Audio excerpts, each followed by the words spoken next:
Hello, in front of me I've got Opel CORSA. In this video I'll show you how to connect charger.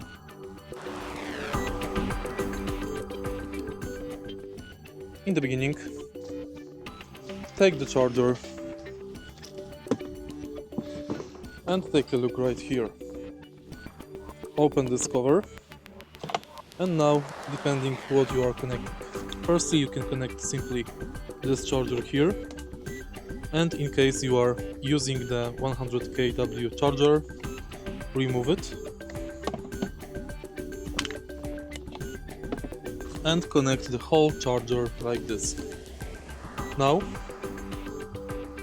lock your car to lock the charger in. If you find this video helpful, please leave a like, comment and subscribe.